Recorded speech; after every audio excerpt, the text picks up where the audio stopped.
This is Daryl with Cisco Hands-On Training. Today we're going to have a theory class on IP version 6, the new replacement for IP version 4. The slide deck for this presentation will be on my website, ciscohandsontraining.com, and it'll be posted attached to the episode comments on the website. Why are we deploying IP version 6 on the internet? Today we're using IP version 4. All the IP addresses that you're used to, like 10.1.2.3, those are IP version 4 addresses. There are 32 bits in an IP version 4 address, meaning that there's approximately 4 billion, 2 to the 32nd power, or approximately 4 billion possible addresses. As you know, there are on the order of 7 to 8 billion people on the planet. Some people are using more than one IPv4 address. This is a graph from made available from this Potoroo.net website, which keeps track of how many /8s are unused, unallocated by in IP version 4. And what that means is there's a central registry called IANA, the Internet Assigned Numbers Authority, which allocates /8s to the regional registries. And each /8 is, like 10net is a /8, all the IP version 4 addresses starting with the number 10 in the first octet. There are today 26 /8s left that are unallocated, and at the current rate of allocation, it looks like near the end of 2011 or the beginning of 2012, the last /8 will be allocated to a regional registry. Now, the regional registries each have their own inventory of addresses which they give out to enterprises and internet service providers, and that inventory runs approximately 20 /8s in total. And as soon as they're no longer able to replenish their inventory, their addresses will start running out as well. So in approximately 2012 or 2013, the internet will run out of IP version 4 addresses to allocate to ISPs and to enterprises. And at that point, the panic will really begin. New enterprises, new ISPs, and existing ISPs that are expanding won't be able to get enough IPv4 addresses to meet their needs. And we need to do something about it. What are we going to do? We're going to deploy IP version 6. Now, as a network engineer, this is an interesting project, and it comes once, maybe twice, during a career. The migration from IP version 3 to IP version 4 occurred well before I was in this business. And once we get to IP version 6, odds are we will not be going to IP version 7 until well after we're all retired. So from a career standpoint, this is an interesting transition. And during the transition, there will be a lot of network engineering work to do, which means that there will be more demand for network engineers. So IP version 6 experience is good for you and your career. Now let's talk about exactly what IP version 6 is. Today we're running IP version 4. This is the good old OSI stack, which this is the good old OSI layer stack with 7 layers, where we have the physical layer, which is how you get bits onto the wire or encode bits into optical impulses on the fiber. And you have the data link layer, which is how to get frames from point to point, from host to host on an Ethernet segment. And then you have the network layer, which is how to get packets to the end host through multiple routers in the network. And then you have the transport layer, which deals with sockets, how to communicate data through a socket. For example, a stream of bytes in a web session, port 80, or a stream of bytes in an SSH session going through port 22. So you can see that TCP and UDP are the protocols which are in the transport layer, and we know the Ethernet protocol, we know the frame relay protocol, some of us have worked with token ring or ATM. Those are down in the data link layer. In between, there's the network layer, and the network layer is today IP version 4, or it could be AppleTalk, or it could be IP version 6. And what we want to do is we want to swap out this network layer with something that can handle more than 4 billion addresses. But we don't want to change all of our applications. We still want SSH to work. We still want our web browsers to work. We don't want to swap out all of our Ethernet switches because we just want to change this protocol. And that's what IPv6 is trying to do. It's trying to change this protocol in the middle without changing how TCP works, without changing how UDP works, without changing how our Ethernet switches forward frames. And that's the beauty of a layer of a multiple layer model. We can replace one layer without messing with the other layers to a significant extent. Let's review the Ethernet frame format.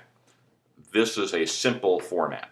You have the preamble, which helps your stations understand that, hey, a new Ethernet frame is starting here, and then you have a start frame bit, and then you just have the destination MAC address, and the source MAC address, and then the type of information, and then the contents, and then the pad, and then the FCS. So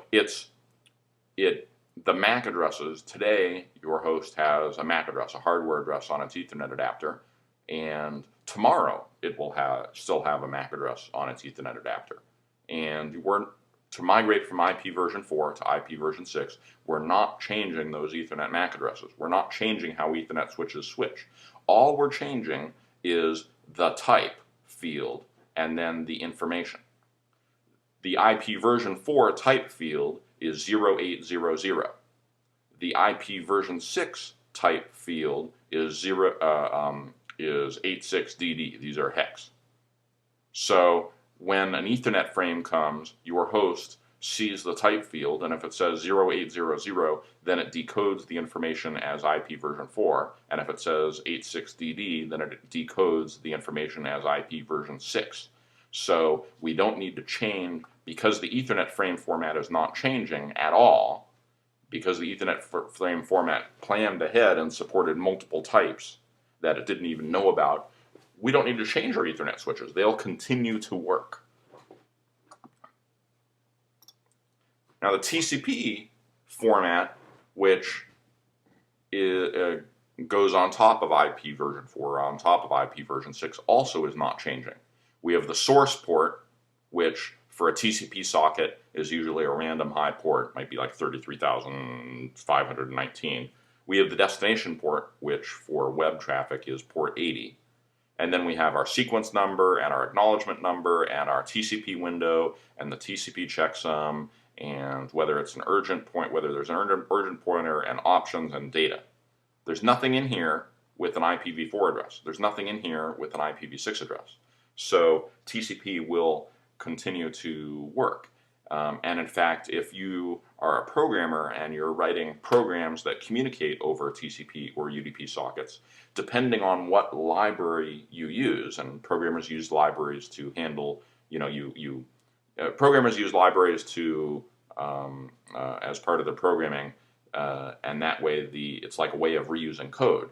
And some of those libraries already support IP version 6. So programmers might be writing code which is compatible with IP version 6 without even knowing it, simply because they use the recommended libraries. And the recommended libraries, when passed a host name, when passed a host name, it'll translate it into an IPv4 or IPv6 address and then send it along. So again, in the OS, going back to the OSI layer, we're not replacing the TCP protocol. We're not replacing UDP protocol. We're not changing the Ethernet frame format. We're just changing what's in the middle. Well, let's look. We just talked about TCP. Let's look at a TCP dump of a web traffic in IPv6. And here you can see the IPv6 address in all of its glory: 2001:DB8:1F05:2E5:4. And then we have the port number. The source port is 52,843, which is a random high port. Again, there are 2 to the 16th power possible ports in TCP, so it's 5,536 possible ports if you include port 0, which is not used. And then the destination IPv6 address 2001:4810:110 .80, so the 80 is the destination port. And this TCP dump is very familiar. The first packet has a SYN flag, and then the second packet has a SYN flag, and then over here is the ACK flag, and then here the third packet is an ACK flag, which is the TCP three-way handshake. SYN, SYN-ACK, ACK. And then at the end, we still have the FIN flag. And our ports are the same. This, it's going to port 80. It's just that instead of an IPv4 address like 10.1.2.3, we have this big monstrosity here, which we're going to talk about exactly what this means. So we're not changing, just another example of we're not changing TCP. Here's the UDP format. UDP is the user datagram protocol, and we have the source port, we have the destination port, we have the length, we have the checksum, and we have data octets. We have data. And there's nothing here which says it's IPv4 or IPv6. It's encapsulated inside an IPv4 packet or inside an IPv6 packet. The UDP data itself doesn't care. Let's actually look at those header formats. On the left-hand side, and sometimes I'm grabbing nice pictures off the internet, and whenever I do that, I put the source down here, so because that's the right thing to do. And here on the left-hand side, we have the IPv4 packet format, or the IPv4 header, and we have the version, which is like we have 4 bits here for the version, and of course in IPv4 the version the bits would end up totaling 4, and then we have the length, and we have the source address, which is 32 bits, the destination address, 32 bits, the time to live, the protocol, which specifies what's inside the data, the header checksum, options, some padding. It's that is the IPv4 header. You can see that the IPv6 header is larger, but it's actually simpler. We have the version, which is 6. We have the source address and destination address, which are now 128 bits instead of 32 bits. And this is how we get, 32 bits is 4 billion addresses. 128 bits is 2 to the 128th power addresses. And I don't even know how many that is. It's 256 billion addresses. And we have a flow label, which can be used for MPLS. We have a hop limit to make sure that packets don't flow in the network permanently. This is interesting. It's the next header. Instead of having the protocol and then a bunch of options, what we do is we have a next header, which specifies what the data is next along. And then data that's next, it could be the data that's next could be the actual TCP or UDP data, or it could be what's called an extension header, where we would put those options that used to be over here in the IPv4 header. That's one of the ways that they simplify the IPv6 header, because if you don't need those options, you don't have those options in your header. If you do need those options, then you put an extension header after the basic header, which has those options, and then you have your data. Okay, so this is the format of an IPv6 header. The traffic class is a QoS mechanism. We have the payload length, hop limit, next header, which is what the contents is, flow label, which can be used for MPLS, and that's it. All this other fragment stuff is all gone. Here's an example of what the extension headers look like. Most IPv6 packets will have the header, and then the next header will specify the next header is 6. That means protocol 6, which is TCP. So the TCP data is immediately after the IPv6 header. But if we needed to do an optional routing header to specify routing, then the default IPv6 header would have the next header of 43, which specifies a routing header, and then the routing header would say the next header is 6, which is the contents. And we can actually chain these headers together. We might have a routing header and an authentication header. An authentication header would be a special header with encryption information to prove that I am who I say I am, the source host is who he says he is. So by having these extension headers, we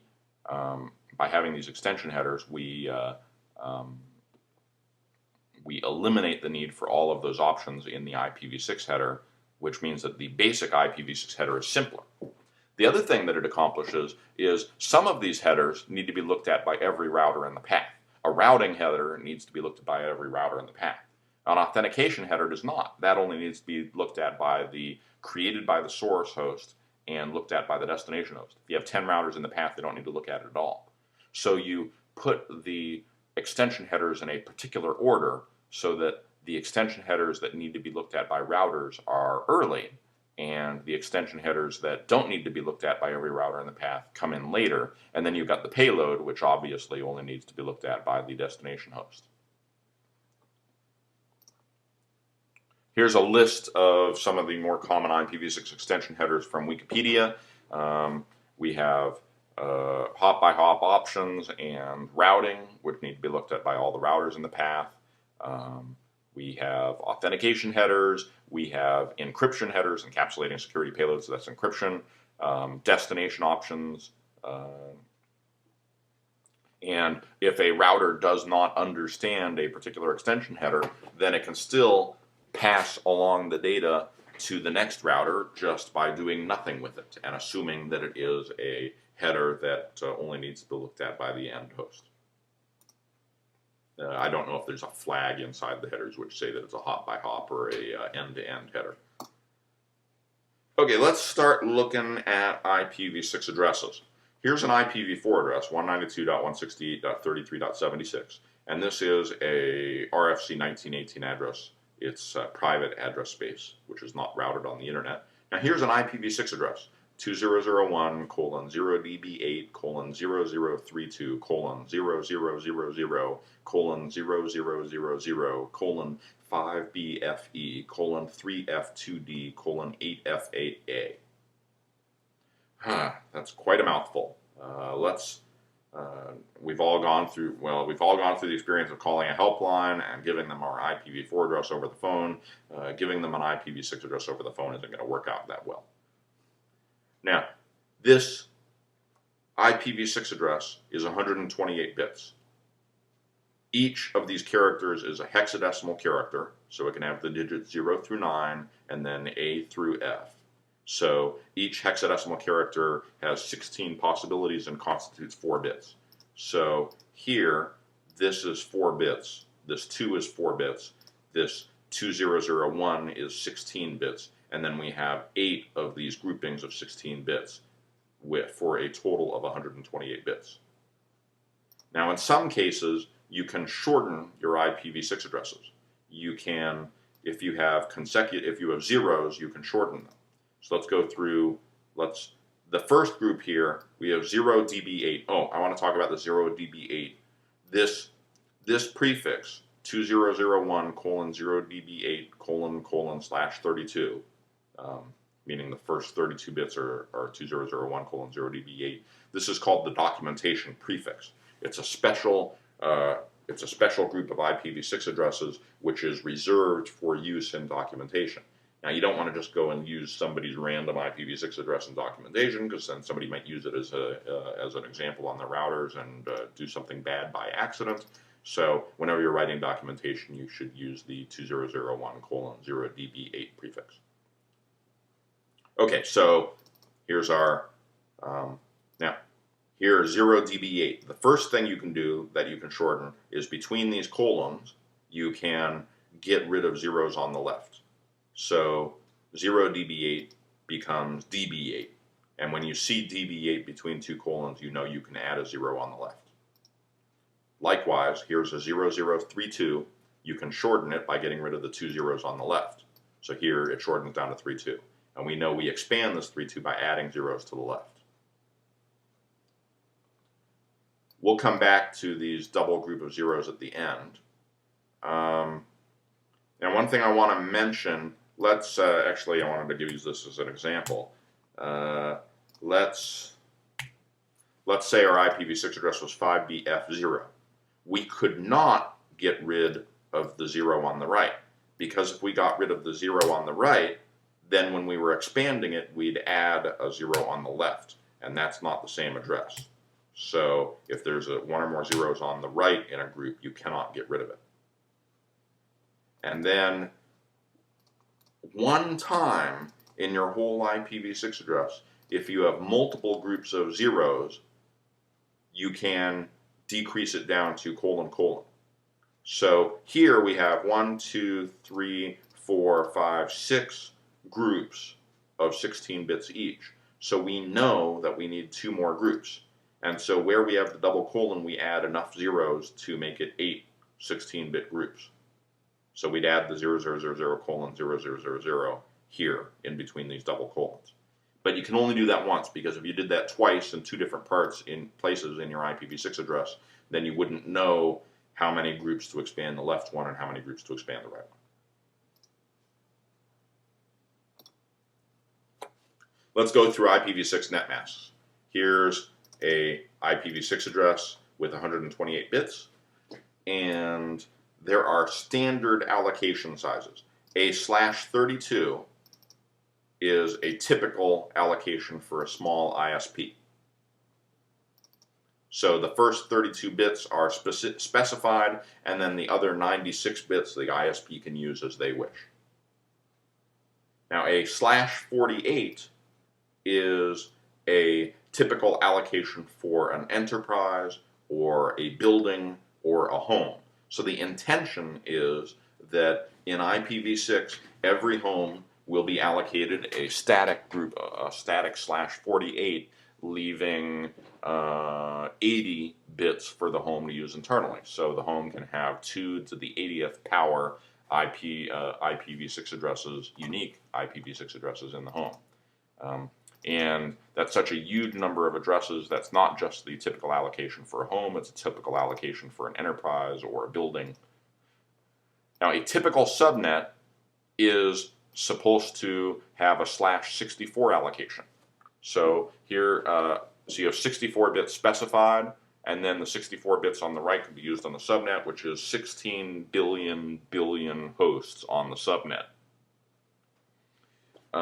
The reason they use 64 bits for that is, and they recommend using that, is that the MAC address is 48 bits. And what they do is they, in auto configuration, they use the Ethernet MAC address, which is supposed to be globally unique, because Ethernet MAC addresses are actually given out by a registry to Ethernet manufacturers.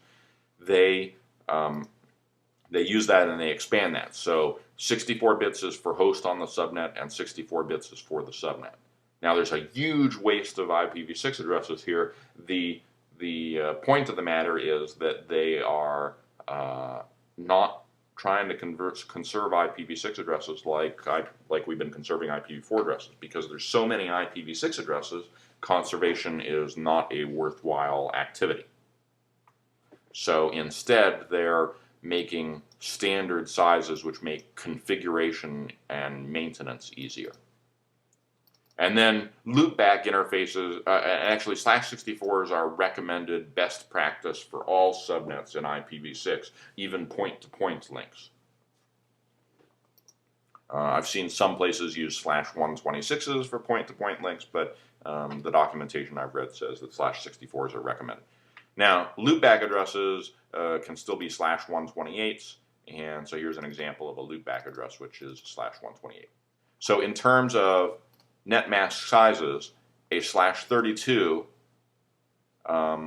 there are 4 billion /32s in IPv6. So you could have 4 billion typical ISPs. Now a /32, an ISP would allocate /48s to each of their customers. A /32 can allocate 65,000 sites, each with a /48. So that's pretty good for a small ISP. A large ISP like an AT&T would obviously have more than 65,000 customers, so they will have more address space than a /32. Now, /48 is what you get for your home. It's what an enterprise gets per site, and you have 16 bits before you get to the /64, which is the typical subnet size. So you have 65,536 possible subnets, each of size /64. Each subnet is supposed to be a /64, and each subnet can handle 16 billion hosts. And then you use /128s for loopback interfaces. Let's do a subnet mask drill. So here's an IPv6 address, and then a /16. What is a /16 here? Well, a /16 would be 2345 colon /16. So it would look like this.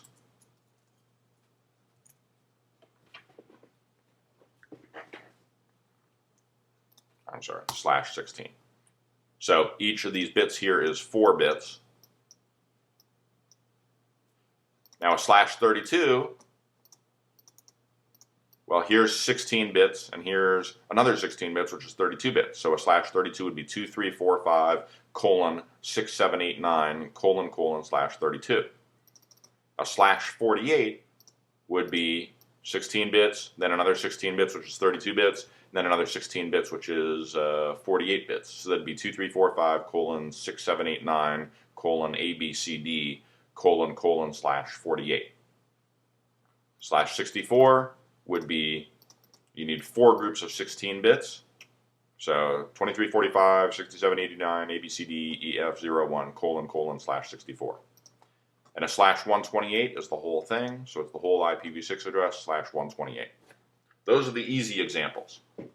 Let's do some harder examples. /8. A /8, well, we need 8 bits. So a /8 would be 23, and we'd actually do 23 colon /8. I suppose I could do 23 colon /8 because the colon you know to expand it, but I actually don't know if that's legal. 2300 colon /8 will /8 go with that. And then a /44, well, that's, here's 16, 32, 36, 40, 44. We need to add the 0 on the right. So the /44 is 2345 6789 ABC 0 colon /44. /52. 16 bits, 32 bits, 48 bits, 52 bits. It would help if I copy before trying to paste. I'll add my 3 zeros on the right, colon /52. So you can see that the 52 bits go to here, but I'm adding the zeros just to make it clear. The 48-bit marker is here. I need to add 4 more bits, so that's 52. /60. 16, 32, 48, 52, 56, 60.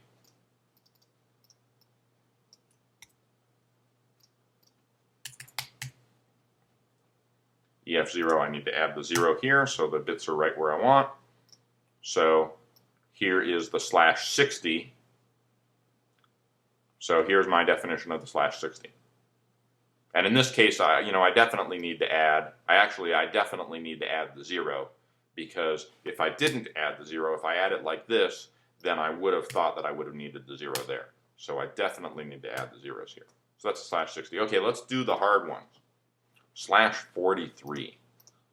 16 bits, 32 bits, 36, 40, 42, and then I need the first bit of this D here.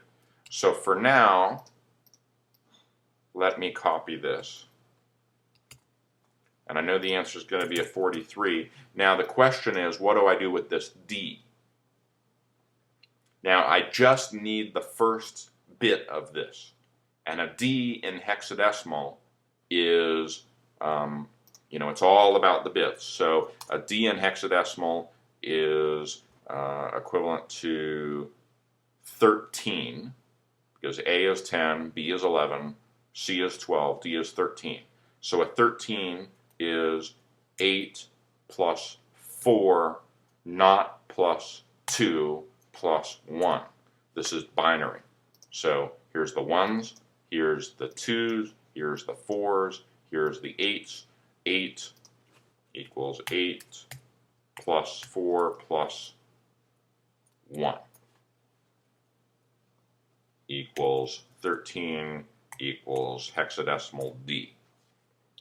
Okay, so I need the first bit of this, and the first bit is a 1, but it's actually an 8 in hexadecimal. So I need to, so this is 2345:6789:8 ABC 8::/43.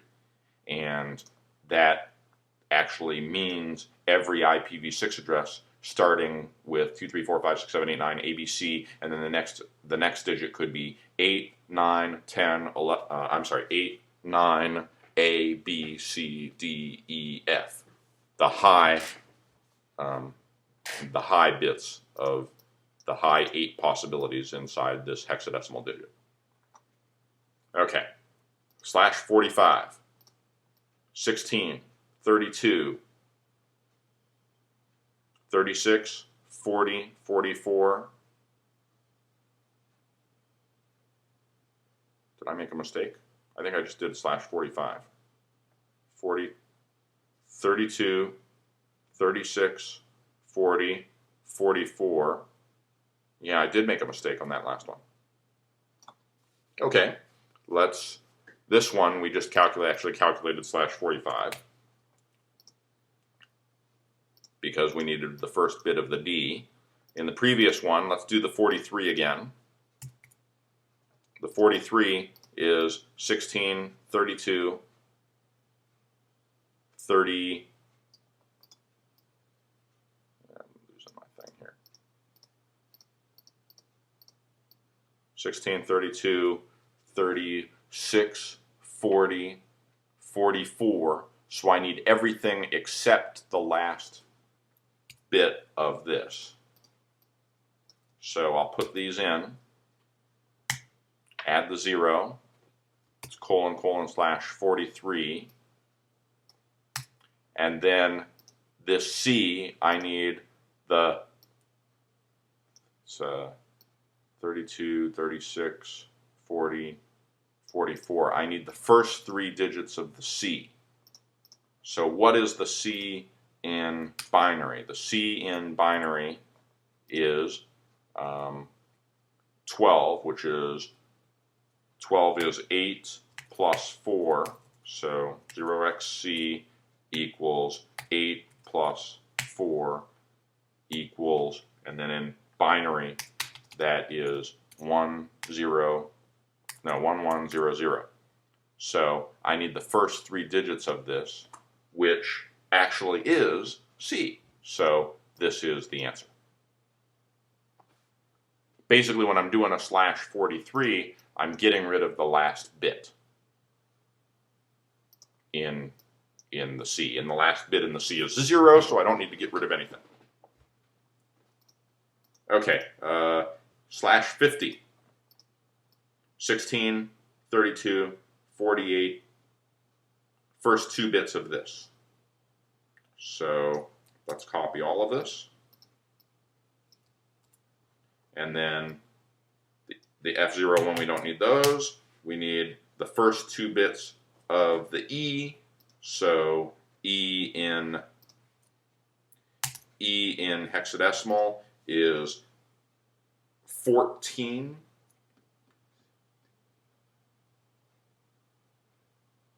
A is 10, B is 11, C is 12, D is 13, E is 14. That makes sense because F is the last one and F is 15. So 14 is 8 plus 4, which is 12 plus 2. So 14 is 1110. What are we doing? We're doing /50 here.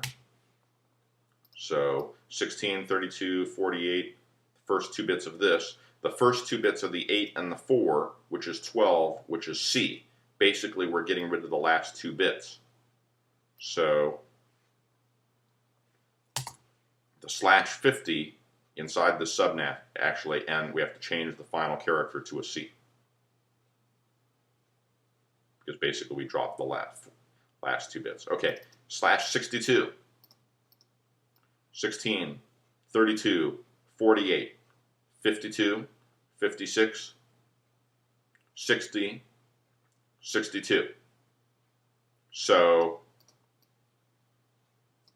here's what we start with.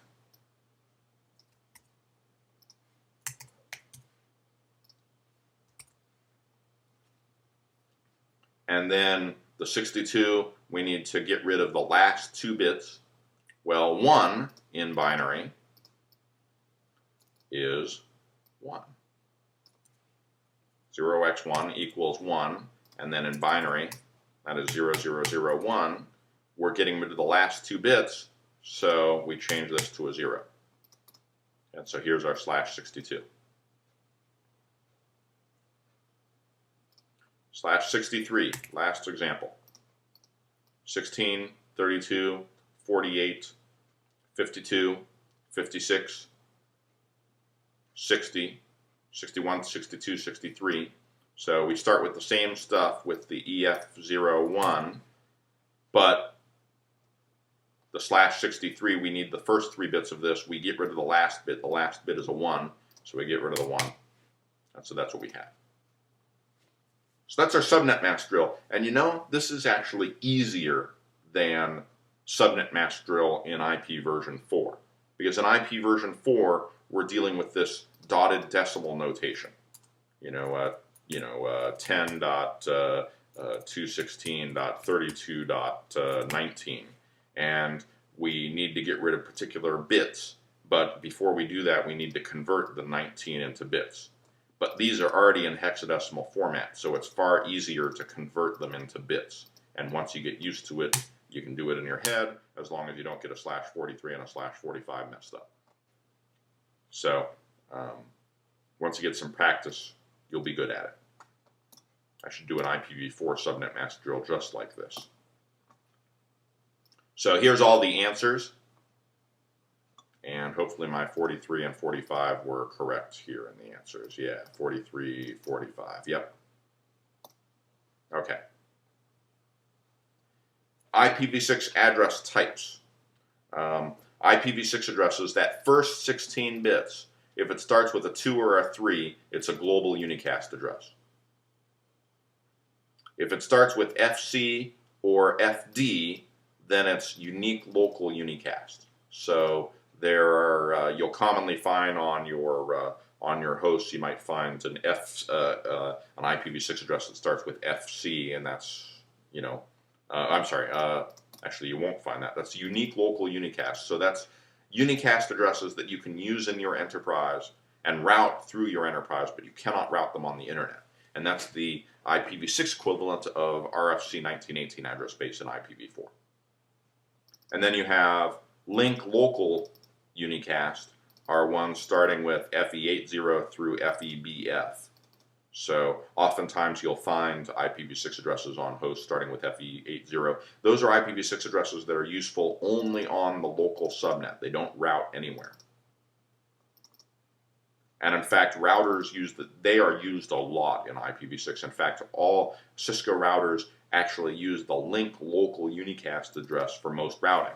OSPF version 3 and RIP next generation, they talk between link local unicast addresses. You actually don't even need to configure global addresses on most of your router interfaces if you don't want to. And there are a lot of applications that use IPv6 link local addresses. In the Macintosh, Bonjour, which is a way for hosts to find services like printers and stuff on the local subnet, use IPv6 addresses. And then multicast. multicast addresses in IPv6 start with FF. And we'll talk about multicast because IPv6 is all about multicast. Multicast is used to make IPv6 work. Now you notice there's one type of address that's missing here, broadcast. In IPv4 we have broadcast addresses. In IPv6 there's no such thing. In IPv4 we use broadcast addresses for a lot of stuff. You send an ARP request, the ARP request goes to the broadcast address and goes to every host on the local subnet. No such thing in IPv6. IPv6 has unicast and multicast, and it has something else called anycast, which is a way to provide services in multiple locations at the same IPv6 address. Like you might set up a set of DNS servers to add an IPv6 anycast address, and that way you might have 10 DNS servers all with the same IPv6 address, and you as a host, when you do a DNS query, you just send it to the IPv6 anycast address of the DNS service, and it just gets routed to the nearest one. But I'm not going to talk about anycasts more than that today. In IPv6, we have unicast and multicast. In IPv4, we also have broadcast. Let's talk about that multicast. IPv6 addresses starting with FF are multicast. And then there's a flag, which is 0 if it's permanent and 1 if it's temporary, and then you have a scope. One of our problems with multicast routing in IPv4 is it's not well defined how far you want the multicast stream to go. You can actually generate a multicast stream like a video and broadcast it to the whole world or broadcast it to the whole company if multicast routing is enabled.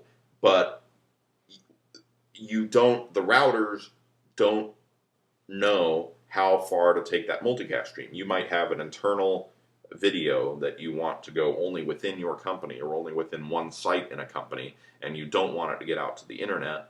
And so in IPv4, you have to basically plan your own multicast address space and put in multicast boundaries so that if the multicast addresses are in the range that you intend only for the company, then that multicast stream is not forwarded outside of your company. And each different company might set up a different plan for this, and then if you make a mistake, it gets out to the internet anyway.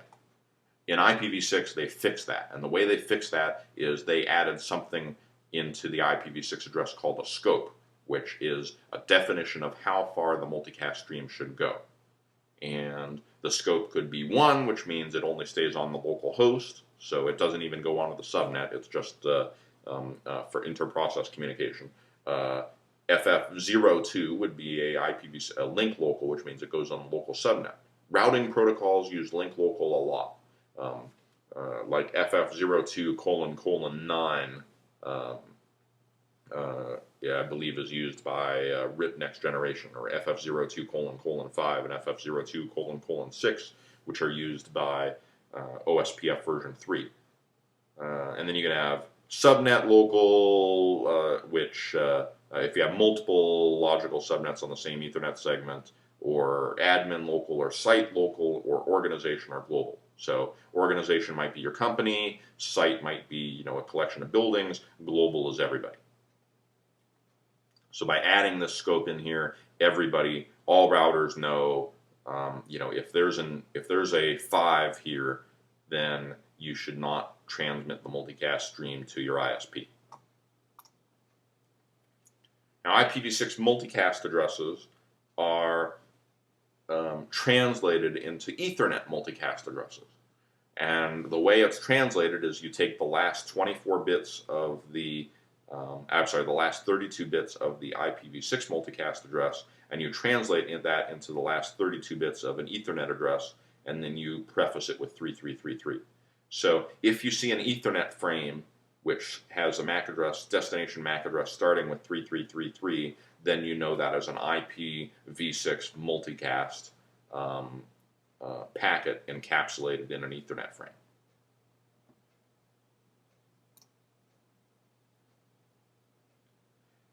Now there are some well-known IPv6 multicast addresses, and I believe I have failed to discuss them here. So let me add a slide here and give you a couple examples. Oops, I need a new slide. And then IPv6 well-known multicast addresses. And then we have FF02::1, which is all hosts on local subnet. So it's FF, so it's multicast. The flag is 0, so it's well-known. The 2 is the scope, which is link local. ::1, all hosts on local subnet. FF02::2, all routers on local subnet. FF02::5 and FF02::6 are used by OSPF v3. One is all, I think the first one is all OSPF routers, and then the second one is all OSPF designated routers. And FF02::9, I think, is RIP NG. Not sure about that. It's a routing protocol. It might be RIP NG, it might be EIGRP for IPv6. Let's talk about IPv6 neighbor solicitation. In IP version 4, you do ARPs. You know the target destination IPv6 address. You need to know the destination MAC address in order to send an Ethernet frame to that destination.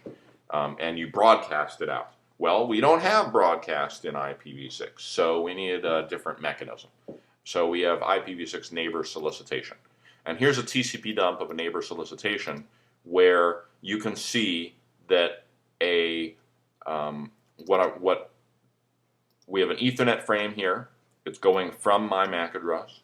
It's going to a destination MAC address, which you can tell is a multicast, and it is neighbor solicitation. Who has this IPv6 address?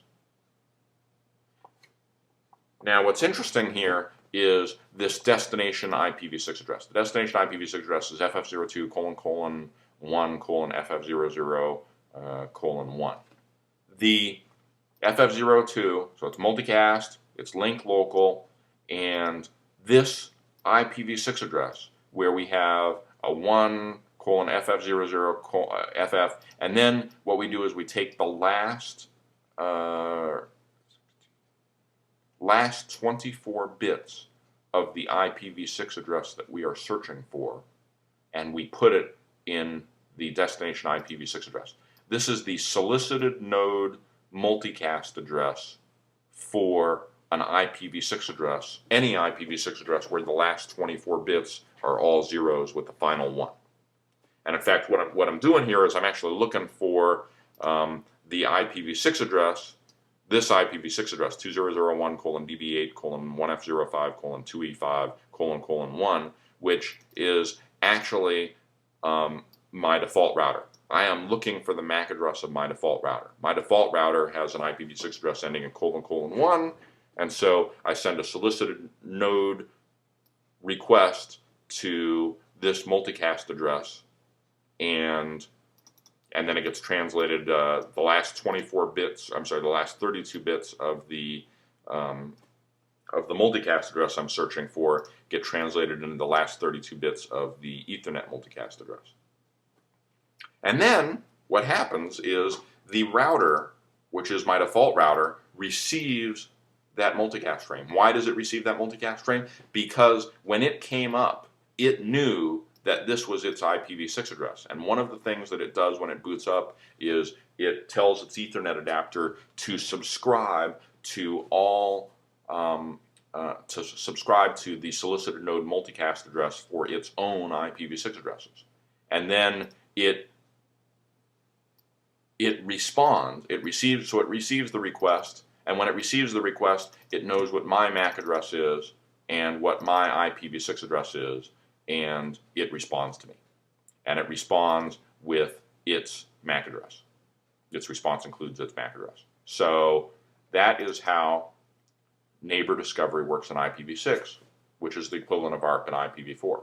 Instead of broadcasting a request to everybody on the net, I multicast a request to a well-known multicast address, which is based on the target IPv6 address.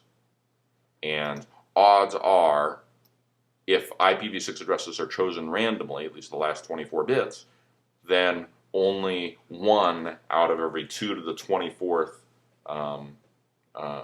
hosts will be subscribed to that multicast address. So that's a lot less CPU intensive than the IPv4 thing where ARPs get broadcasted to everybody.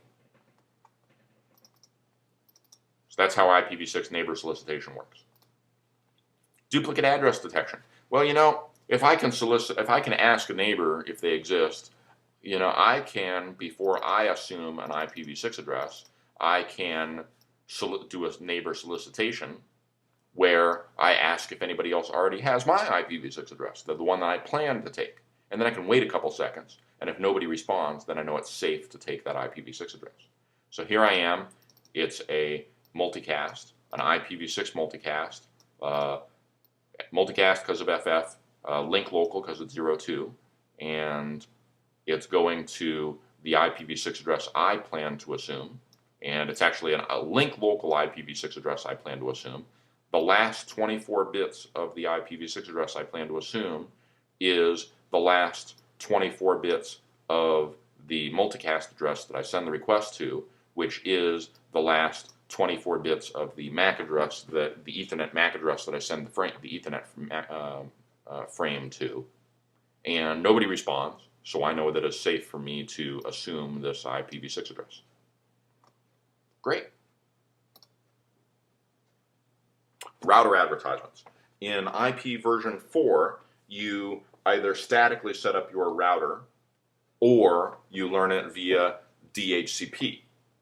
In IPv6, the problem with DHCP is it requires a server. And setting up DHCP servers is, it's work. Why have a server if you don't need it? So in IPv6, we have router advertisements where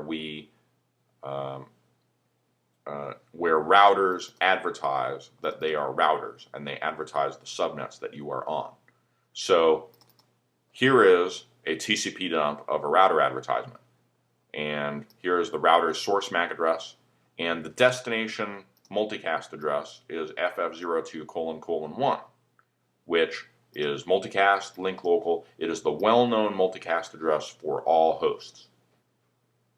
And the last 24 bits of the destination IPv6 address get translated into the last 24 bits of the Ethernet destination Ethernet address. So that gets multicast out on the net, and it's a router advertisement, and it basically says, I am a router. My lifetime is 1800 seconds, so I plan to operate for at least 30 more minutes, and the prefix of this subnet is here, so I'm actually as the router, I am advertising my IPv6 address and the prefix of the subnet, and that lets hosts on the subnet do something called stateless auto configuration, where they take their Ethernet MAC address, they know what subnet it is, and so they can now dynamically pick an IPv6 address on the subnet. And so let's say I am a host, I have a MAC address, here's my MAC address, and I execute duplicate address detection and assume a link local address starting with FE80, and then my MAC address, the first 24 bits of my MAC address, and then insert 16 bits, which are always FFFE, and then the last 24 bits of my MAC address. So I want to become this link local address, and I execute duplicate address detection. I send a neighbor discovery request to see if anybody else has that address. And then if I don't get a response, then I can assume this link local address, which lets me talk on the local subnet with this IPv6 address without any configuration at all. And then I want an internet router. I want a internet routable address as well. So I send a router solicitation, which basically is a request, a multicast request to ff02::2, the well-known router's address, all routers on this subnet address. And the router will respond with the router advertisement like we saw in this previous example, and the router advertisement has the prefix of the subnet, and the prefix of the subnet has the first 64 bits. So I take the first 64 bits from the prefix, I take the last 64 bits, which are based on my MAC address with the FFFE inserted, and I want to assume this IPv6 address. I execute the duplicate address detection to make sure nobody else already has that address, and if not, then I assume that IPv6 address. Okay? Now, one thing to keep in mind with routers and IPv6, and Cisco routers at least, they do router advertisements by default. So let's say you're working in a building where IPv6 is enabled and you're just playing with the router on your desk and you plug it into the net and you give it an IPv6 address. Well, guess what? You just started sending IPv6 router advertisements to the whole subnet, basically telling the subnet, all the hosts on the subnet, hey, I'm an IPv6 router, you should assume this prefix and use me as your default route. And that might cause an outage because you might not be able to forward traffic to the internet because you might not have a default route set on your router yet. So you got to be a little bit careful. It's not like IPv4 where you can just configure an IPv4 address on a router on your desk and not break anybody. Okay, IPv6 support in iOS was introduced in the 12.2 technology train, and the 12.2 technology train got introduced, was the source of 12.3 mainline.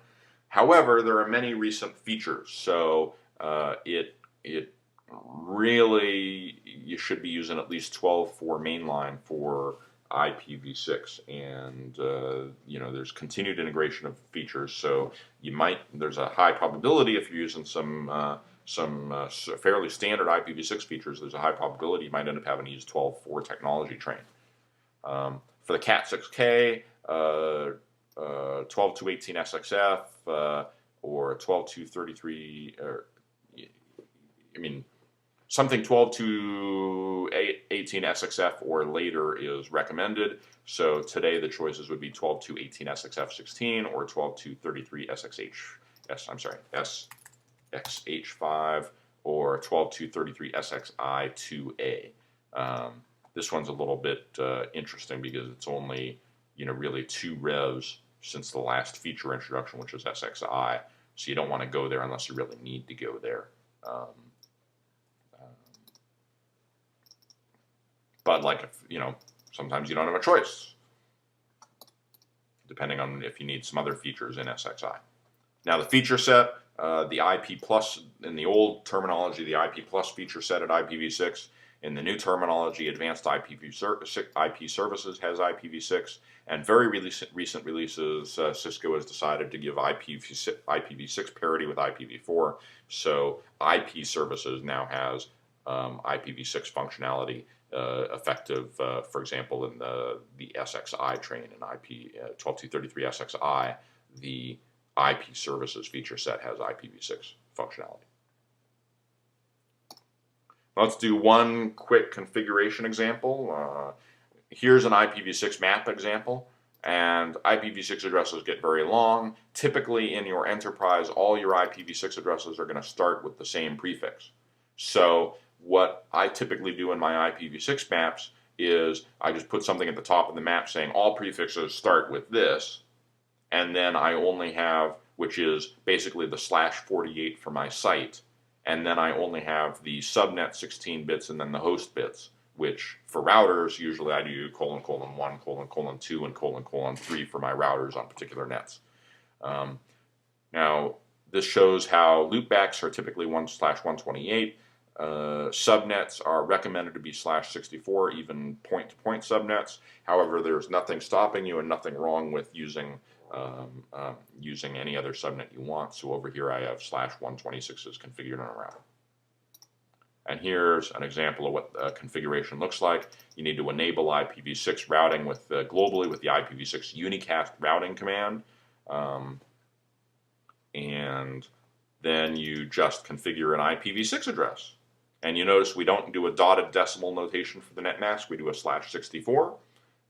And then for routing protocol, you, instead of router rip and then the process ID or process name, you do IPv6 router rip and then the process ID or process name. In IPv4, you have network statements down here. In IPv6, you don't do that anymore. In IPv6, you enable the routing process on each interface. Okay, that concludes today's class in IPv6 theory. Again, this presentation, this slide deck will be available on my website, ciscohandsontraining.com. Thank you very much.